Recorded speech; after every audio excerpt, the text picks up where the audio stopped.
Yo, what's up guys, your boy Joseph. I'm back with another video, and inside this video these are the 10 best brawlers you should be maxed now as a free-to-play Brawl Stars player. These brawlers are consistent, these brawlers are always good in the meta, and these brawlers rarely get super nerfed to the point that they're unusable. So with that being said, let's hop straight into it. If you guys are new to the channel, make sure to like, share, subscribe. This road to 10k is looking beautiful. Let's hop straight into it. Hopping straight into our first brawl. Now we have Buster. Now Buster is one of the most versatile tank brawlers inside the game, and a lot of these brawlers on the list did get recently a new hypercharge, and Buster's hypercharge is a pretty decent hypercharge. It's not overly broken, but it just gives him a nice stat boost that gives him so much more utility, so much more strength, so much capabilities to do. And he's just an underrated brawler and just a right brawler, especially inside a ranked and inside a ladder, because he could passively heal, passively get his super. He could passively just tank a lot of damage for his teammates and against a lot of enemies. He could do very well things. He's very good at knockout. He's an underrated pick in Brawl Ball against squishy brawlers. He could take up a lot of zone space in hot zone. There's a lot of stuff that you'd like to play Buster in, and he's just one of those brawlers that no matter how much nerfs he would get, for even if he gets a little bit too strong, he will always be usable, especially in ranked, especially in the format like ladder, and it'll just be beneficial for you to pick this brawler up. Let's hop straight into the next brawler. Hopping straight into the next brawler. Now this is my main personal brawler. We have Belle. Now Belle, ever since he came into the game, has been one of the most consistent brawlers ever, from pro play to rank to ladder. She's seen everywhere, and she's just that consistent sharpshooter. And if you are just a free-to-play brawler, free-to-play player, and you're just getting into the game, a brawler like that is a long-range brawler with easy to hit shots, with bounce shot capabilities, decent HP, easy super to mark, and it just allows her to play very well. Her gameplay is really smooth, and it will be fun playing a brawler like Belle. And then her mind traps everywhere could be very good for hot zone, for bounty. She's that kind of brawler where if you don't know where to go and it's a decent to mid-range to long-range map,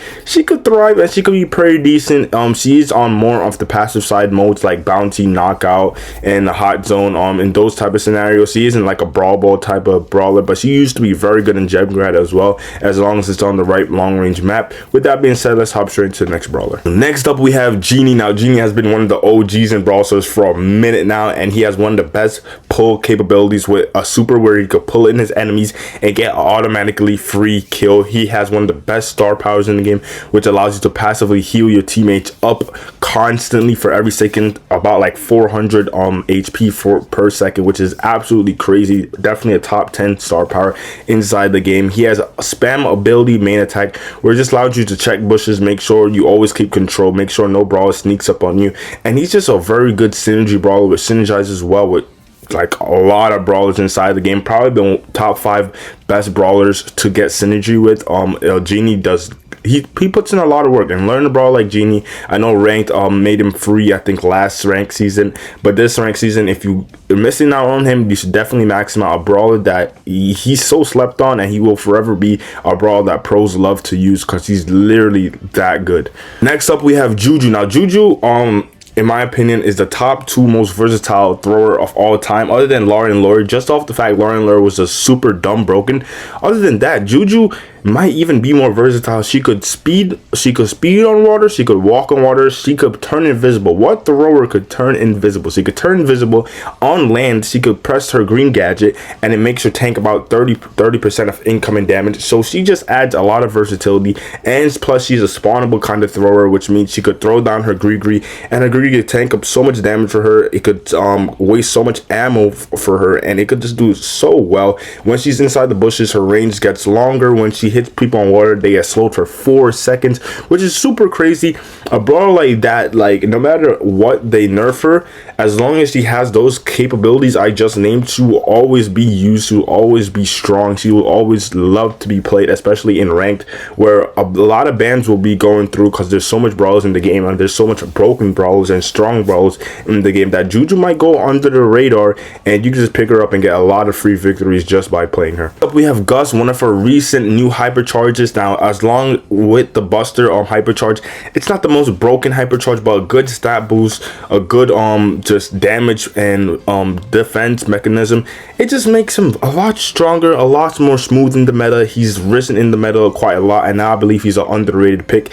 And Gus has one of the best, most versatile kits, as you guys could probably tell. On this list we have a ton of versatile brawlers, but Gus is up there as well, allowing him to shield him or his teammates, and paired up with star power, it could increase the damage, and he could just knock back any aggro brawlers trying to get towards him. He has a popper gadget where his balloons could pop and do damage or impact, which means he could pick up some nice kills at long range distance. He has easy to hit shots. He's pretty decent on the auto aim, and overall he's just a great synergy brawler as well as Genie. So he works perfectly fine.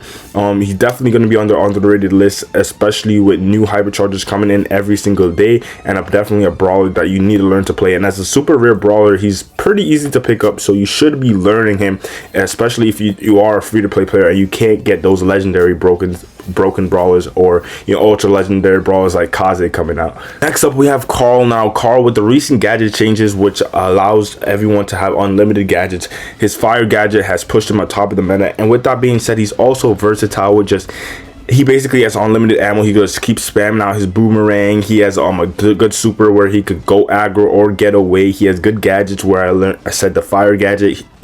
Also, if he goes up against a thrower, he could use his hook one, where his flying hook, where he could zoom in and then either pick up the blue star for bounty or just go aggro with his super combo. So there's a lot of stuff that you love about Carl, and he's a never bad option to pick, especially in the especially in ranked. He's definitely gonna go be under the radar a lot because he's not as broken as he was, but he's still gonna be super versatile. And it's actually really cool when Carl is in meta because he's not overly broken. As long as that gadget got toned down as it did, it got nerfed a little bit a week ago, and so he's still really strong. Definitely a brawler you should be looking out for on the free-to-play list. Next up we have RT, probably one of the top 10 most perfect brawlers in my opinion. He has great HP, he has long range. When he hits a brawler, you and your teammates could do double the amount of damage. He has really good gadgets, and it's just, he could walk on water. It's just the versatility that I'm talking about with these brawlers. It's off the chains, and these brawlers will always go under the radar. Now with RT, it's just he has easy to hit shots with auto aim. It could be a learning curve, but once you start really tapping and bounty and knockout, it could provide maybe comps that wasn't supposed to do as much damage just because you could scan them. Now they could deal a lot of damage, and now you have a lot of HP comp with good damage, and it could just cause a lot of things to get messy for the enemy team, which could allow for just big, easy, free wins, in my opinion. Next up we have Amber with her new recent hypercharge. She is a legendary brawler, but I'm pretty sure a lot of people should already have her. But without even the hypercharge, she was already a versatile and underrated brawler. But now with the hypercharge, she is really up there. Her hypercharge does take a decent amount of time to get, but on the right map and the right scenarios, her hypercharge is going to be crazy. I know if Hot Zone was in ranked, she would probably be the best brawler in the game right now. Obviously she would be banned all the times there because her hypercharge just allows so much area control.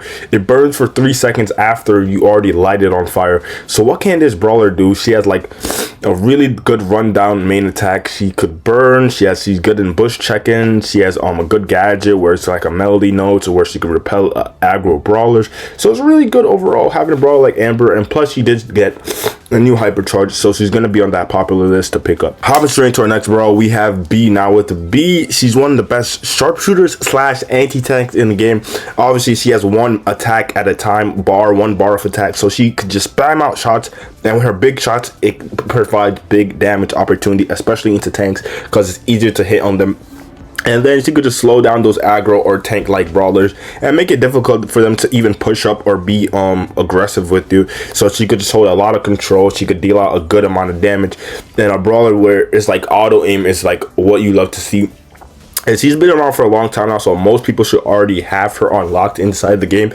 But if not, she's one of those brawlers that she did get a hypercharge, and her hypercharge really good and really boosted her, which I'm very glad. But she's one of those brawlers where pros and where people in ranked will just always pick her because she's a comfort brawler. She's a brawler that she's good into almost everything, and she's not too hard to learn. So definitely a brawler you should be picking up. Let's hop straight into our last brawler. We have Nani. Now I kept the Nani for last but not least because she does have a skill mechanic where it could be hard to hit her shots for free-to-play players, for new players coming into the game.